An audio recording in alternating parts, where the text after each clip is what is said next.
Di pedalaman Sumatera, ada dua makhluk sakti yang namanya menakutkan hingga kini. Satu bisa membuat apa saja menjadi batu, hanya lewat kata-katanya. Satunya lagi, bisa melihat apa yang tak terlihat manusia. Tapi bagaimana jika dua kekuatan itu bertemu dan saling menguji satu sama lain?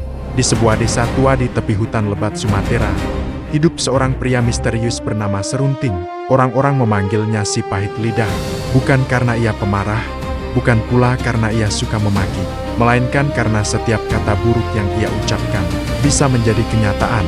Jika ia berkata batu, maka benda itu berubah menjadi batu. Jika ia berkata kering, maka sungai dapat mengering seketika. Kemampuannya aneh, berbahaya, dan tidak sepenuhnya ia inginkan. Itulah sebabnya ia tinggal jauh di hutan, agar tidak ada manusia yang celaka karena ucapannya. Namun jauh di sisi lain pulau, ada seseorang yang juga memiliki keistimewaan. Namanya Arya, tapi orang-orang menjulukinya si mata empat. Bukan karena ia punya empat mata sungguhan, melainkan karena ia bisa melihat yang tidak terlihat manusia biasa, jejak makhluk halus, gerakan angin, arah musuh, bahkan niat buruk seseorang. Kemampuannya membuatnya menjadi penjaga desa, seseorang yang mampu menghalau bahaya sebelum bahaya itu tiba. Meski Serunting dan Arya sama-sama sakti, nasib membuat keduanya tidak saling mengenal sampai suatu peristiwa mengubah segalanya. Pada suatu pagi, kabut menebal di desa Arya. Seekor burung hitam jatuh dari langit, membawa pesan aneh. Hati-hati pada lidah yang bisa mengutuk dan mata yang bisa menembus rahasia. Arya terkejut. Burung itu berubah menjadi batu di hadapannya seakan pesan itu ditinggalkan oleh seseorang yang memiliki kekuatan luar biasa. Arya memejamkan mata sejenak, mencari sumber kekuatan itu. Dalam sekejap, ia melihat bayangan seorang pria di hutan luas. Lukisan wajahnya samar, tetapi hawa kekuatannya terasa kuat dan liar. Jika pria ini kehilangan kendali, gumam Arya, desa-desa bisa musnah. Dengan langkah tenang namun tegas, ia menuju hutan untuk mencari pemilik kekuatan tersebut. Di sisi lain, Serunting merasakan ada sesuatu mendekat. Ia jarang diganggu manusia, tetapi hari itu ada hawa aneh yang melintas di antara pepohonan. Ketika ia berbalik, seorang lelaki berikat kepala berdiri beberapa langkah darinya. "Kau pasti si pahit lidah," kata Arya dengan nada hormat. Serunting mengangguk. "Dan kau bisa melihat apa yang tak terlihat, bukan?" Mereka saling menatap. Keduanya tidak berniat bertarung, tetapi ada ketegangan yang tak bisa dihindari. Kekuatan besar jarang hidup berdampingan dengan damai.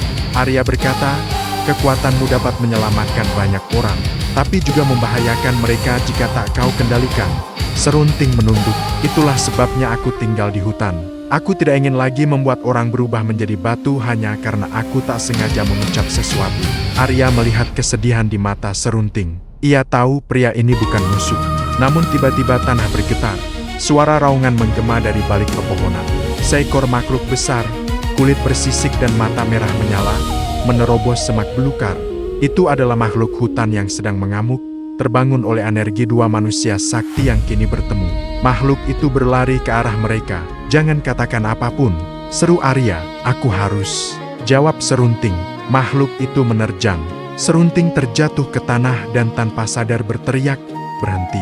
Dalam sekejap, makhluk itu berhenti dan berubah menjadi patung batu yang sempurna. Hutan kembali hening.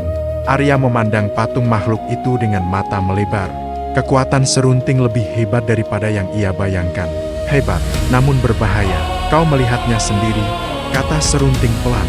"Aku hanya ingin hidup damai, jauh dari kata-kataku sendiri." Arya mengangguk, lalu tersenyum. "Kalau begitu, izinkan aku membantu. Kau tak harus menanggung semua ketakutan itu sendirian." Serunting menatapnya heran. "Kau tidak takut padaku?" Arya tertawa kecil. "Aku bisa melihat niat orang, dan niatmu tidak jahat. Kekuatanmu bukan kutukan, itu hanya menunggu orang yang tepat untuk mengarahkannya." Untuk pertama kalinya, Serunting merasa tidak sendirian. Sejak hari itu, si pahit lidah dan si mata empat menjadi penjaga tak resmi wilayah Sumatera. Serunting menahan kata-katanya dan menggunakan kekuatannya hanya ketika benar-benar perlu. Arya menjadi penuntun, memastikan kekuatan itu hanya digunakan untuk melindungi, bukan mencelakakan.